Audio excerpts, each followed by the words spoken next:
Well, that could have gone a heck of a lot better with the Jets losing in embarrassing fashion to the Vegas Golden Knights 4-1 in Game 5, making the Jets the first team to be eliminated from this year's NHL playoffs. What a sad game, what a depressing playoff run, and it has led to a rather explosive press conference with Rick Bowness talking about the lack of effort and the future of the team. We'll dive into all of that on tonight's episode of Locked On Winnipeg Jets.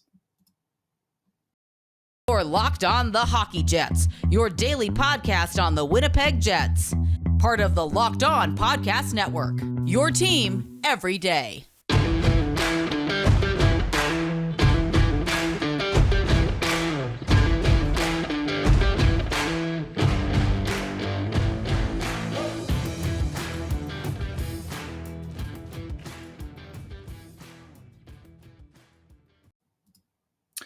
Hello, friends, and welcome to today's episode of Locked On Winnipeg Jets, part of the Locked On Podcast Network, your team every day. I'm your host, Harrison Lee, an avid Winnipeg Jets fan and an online blogger. You can follow me on Twitter at HLivingLoco and at LO_Winnipeg Jets. As always, thank you so much for making Locked On Jets your first listen of the day, every day. If you like what you're hearing, be sure to like, follow, and subscribe on all of your favorite podcasting platforms and YouTube. Everydayers will always be in the know about the latest and greatest in Winnipeg Jets news and analysis, and also we just really love and appreciate your support. Now, today's episode, obviously going to be diving into whatever the heck that game was yesterday evening. Not exactly the most auspicious of outings for the Jets. Winnipeg just didn't show up. Let's be real. I mean, we knew that the Jets were in tough this series, down 3-1. We kind of figured this would be the end of the road, right? It would be a lot for the Jets to claw back into the series and scratch out even a win on the road. But you know what? All these other teams that are, down 3-1, most of them have actually managed to get at least a win back. Some of them even look like they might have the momentum and are pushing towards even tying the series. So for the Jets to fall in the way that they did and to essentially just get outplayed from puck drop is really a poor reflection on this team. And it feels like a bit of a slap in the face after what started off as such a great season and just completely sputtered out and died. Kind of feels like how this playoff series went, didn't it? Winnipeg came out firing, swinging, all guns blazing, and then, in a matter of periods, suddenly the Jets are basically dominated from start to finish. And now the Jets find themselves eliminated from the playoffs, the first team to be eliminated this postseason. And, for it to happen in 5 games against Vegas feels like a painful return to history. And the worst part was it wasn't even Marc-Andre Fleury in net. It was Laurent Brossoit. So imagine getting embarrassed not only in front of your home fans by your former backup, but to also then go on the road and get subjected to the Vegas fans who are, quite honestly, watching all of this probably with great amusement. The Jets have gone from being a very scary team in the West to, barely squeaking into the playoffs and just kind of being mediocre at best. And so what a disappointing, dispiriting series.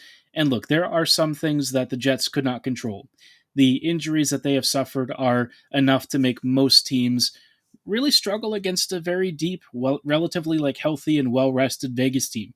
Don't get me wrong, injuries played a major role in this series, and anyone who says otherwise isn't being truthful. But by the same token, we all knew heading into this that the Jets weren't really set up to be a deep playoff contender. It would take a lot of good fortune, some great goaltending from Hellebuck, and some timely contributions, I guess you could say, from the top 6. And Winnipeg really didn't get much of any of that. Barring one game, all of the pieces just sort of fell apart. So for the Jets, this result isn't surprising. I think we all kind of understood that Winnipeg blowing the end of their regular season set them up for a bit of a struggle once the playoffs actually arrived. And I think we saw that reflected in extremely excruciating detail in a 5-game series where, for most of it, the Jets didn't really look competitive. I know that they had such a good start and they played 4 or 5 really good periods, but in the end, it didn't matter because Vegas controlled the rest and really, to me and my thought process here, I think the Jets basically got smashed. The game 5 was like the most lopsided, I would say, of all of them. At least the Jets competed in some of the other defeats, but wow. All I can say is it was a really depressing ending to watch this team, especially knowing what's on the horizon for the squad, not really show up and take care of the assignment. And I'm not going to sit here and say that Vegas did nothing to prevent them from scoring and all that. No, the Knights actually defended pretty well. I thought that they played, their usual consistent game that puts the Jets on edge. But by the same token, like Winnipeg actually has some pretty decent players, and none of them really made a significant impact. I'm not going to get on Ehlers because he just got back from injury and then immediately got injured again before managing to ice it up and come back into the game. But yeah, I mean, the rest of the top guns that have mostly been healthy and are supposed to be key catalysts for this team, they weren't really visible at all. Kyle Connor was terrible. Pierre-Luc Dubois looked like he was already in Montreal. Wheeler, I would say, had a strong effort by what you would expect from him. He has had a really good series, and I think he's doing all that he can given his age and the physical limitations. But the rest of this team, man, what can you say? Nemesnikov tried his best, Lowry tried his best, but these guys can't make up for the lack of production from some of the biggest players on the team. So, yeah, not great. Now, out of all of that came a bit of a tirade from Rick Bowness at the end of their press conference. Not like a real tirade, right? But by his standards, he was pretty friggin' pissed. I'm going to be honest. This is probably the most direct and blunt he's been since his original joining to the Jets. But we'll talk about that and what some of his comments may mean for Winnipeg in the near future as the Jets try and navigate what will be a super, super tricky summer. Before we go any further, though, I do want to shout out our friends and partners at eBay Motors. For a championship team, it's all about making sure every player is the right fit. It's the same when it comes to your vehicle. Every part needs to match exactly what you need every single time. So, the next time you need parts and accessories, go on over to eBay Motors. With eBay Guaranteed Fit, you can be sure every part fits right the first time around because you have a great feature called My Garage. It allows you to add your vehicle to My Garage, and if you see a green check next to the part, you'll know it'll fit, or you get your money back. Just like in sports, confidence is the name of the game. And when you shop on eBay Motors, you'll have a wonderful selection of over 122 million parts and a great guarantee that your part will always match exactly what you need. It's easy to bring home a win when the right parts are guaranteed. Get the right parts, the right fit, and the right prices only at ebaymotors.com. Let's ride. eBay Guaranteed Fit only available to U.S. customers. Eligible items only. Exclusions apply.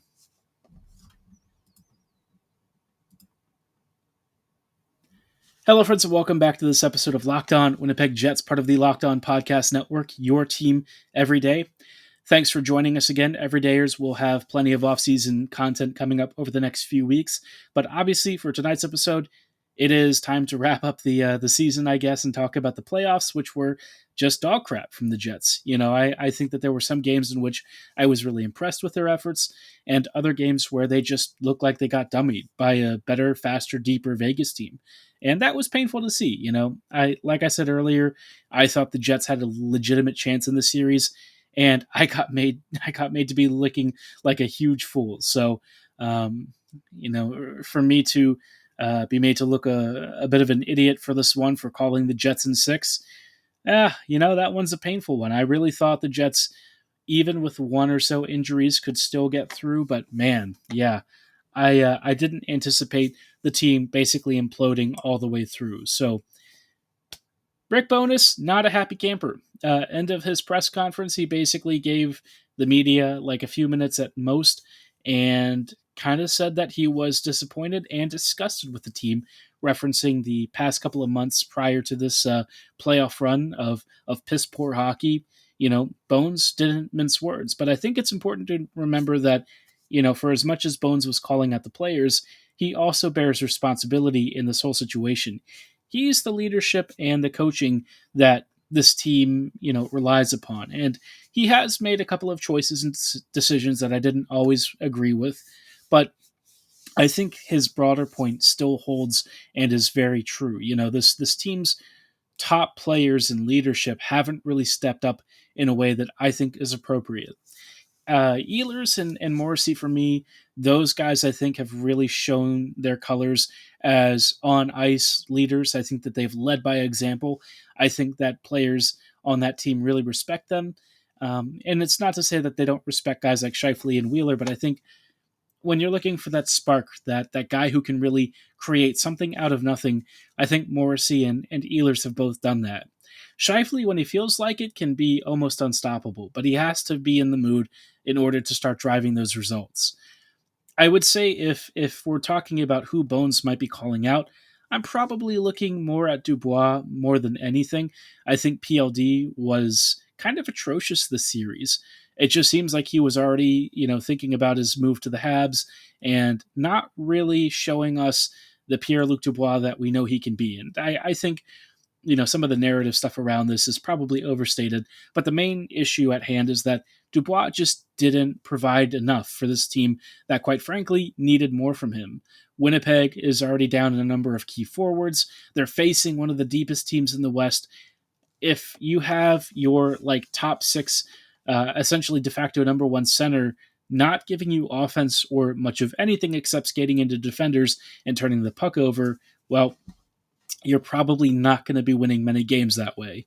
You wouldn't even be winning many games even if he was, doing all the stuff that you asked of him. But, that's kind of beside the point. Generally speaking, it just felt like he was absent, and the same can be said for Kyle Connor.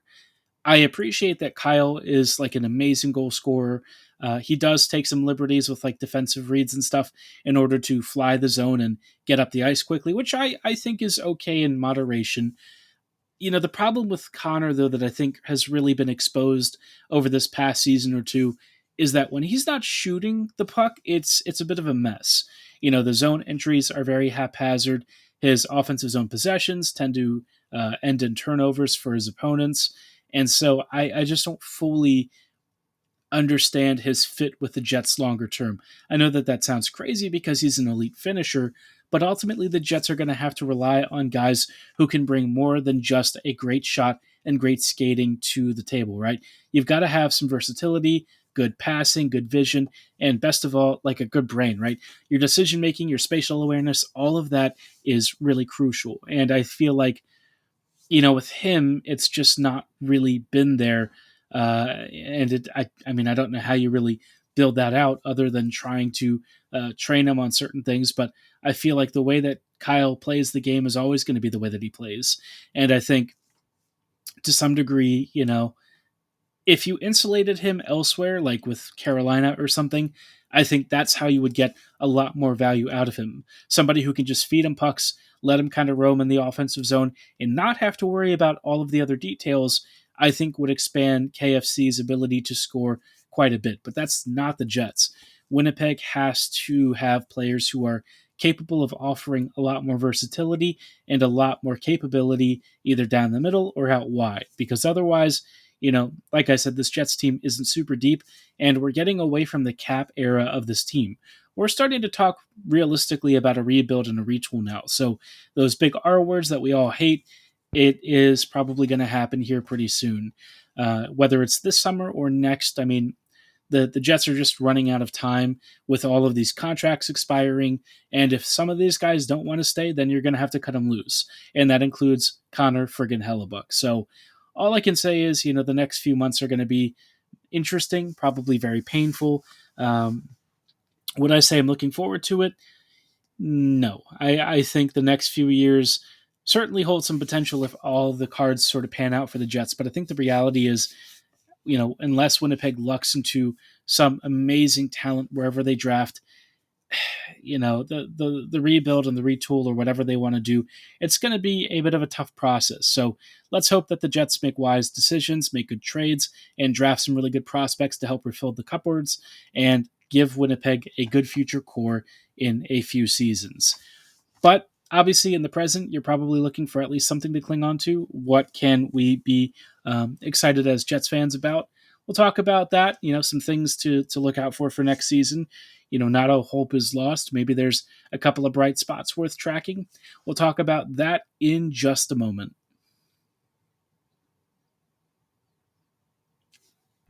Hey, friends, and welcome back to this episode of Locked On Winnipeg Jets, part of the Locked On Podcast Network, your team every day. Thanks for joining us on these closing thoughts on tonight's episode of Locked On Winnipeg Jets. We spent a lot of this episode kind of crapping on Winnipeg's playoff performance and the lack of management around the team that built it up into this state. I kind of wanted to talk about some things to be excited about, though, because I hate ending on such a dour note, especially after this team kind of got slaughtered, right? Not a great game, but, I guess the future of this Jets team might be decent. You've got guys like Brad Lambert and Recker McGroarty, Declan Chisholm, Ville Heinola, Dominic DiVincentis, and a few others who could eventually filter in and become big role players. Danny Zilkin is joining the Manitoba Moose pretty soon here. I don't know if he's getting ready for the playoffs that the Moose are about to embark upon, but, in terms of exciting signings, I think him just getting his contract ready to go, I think is certainly good news for the Jets. He might not have like the highest upside of any player in this like prospect pool, but he's got the work ethic, a well-rounded tool set, and I think, eventually he will be a legitimately great player for the Jets. In terms of other things to look forward to, I guess this summer is probably going to be a bit of a bloodletting when it comes to some of the roster players, and maybe it's about time that the Jets kind of address some of the elephants in the room, including their relationship with Scheifele. I think Mark and the team have kind of drifted apart. There was a part of the season where he was definitely on board, and now it seems like he's not, because the shifts that we're seeing from him are just very half-hearted. He's done some good stuff here and there, but overall, prior to his injury, it just didn't feel like he was as much of a difference maker as you really need him to be. Similarly, some of the I would say some of the some of the top six players that we've talked about previously, and I'm not really going to get upset with the bottom six. I mean, those guys, to me and to my eyes, really laid it out on the line. But Mark Scheifele, I wanted more from him this series. I wanted him to be the breadwinner and the player who could carry this team forward. And then, of course, he got injured. But even before that injury, he probably would be hard-pressed to imagine him being the guy to take over these games. So, yeah, I think it's time for a change. I think if there's something to be excited about, it's the fact that Bonus kind of alluded to big changes coming along soon. Scheifele will probably get traded. I can't imagine that he wants to stay much longer. Dubois is also going to get traded, and I think that's probably a good thing. We saw in this series, some of the things that make Dubois wonderful and a lot of the things that kind of hold him back from being that truly special player. Maybe he goes elsewhere and kind of has a bit of a renaissance season, shows us that he can be like this truly spectacular, super special player. But I think my overall impression with him is that this playoff run showed exactly why him wanting to leave and not staying long-term really isn't the worst outcome. If you can get a good package for him and send him to a team that he wants to play for, go for it. He's a good player. He's maybe even a great second line center, but he has so many issues with this game, and his ability to ghost at the worst times really put the Jets in a bind this playoff run. So, just a real grab bag of crap to deal with. But in the meantime, between the season, obviously the Manitoba Moose are about to embark on their playoff run. I will be tuning in tomorrow, most likely catching game one when I can. This is like an exciting time, relatively speaking, because the Moose are a legitimately good team that didn't back their butts into the playoffs like the Jets did. They actually earned their way in. So let's root for the Moose. Let's hope that we get to see some really cool prospects filtering in.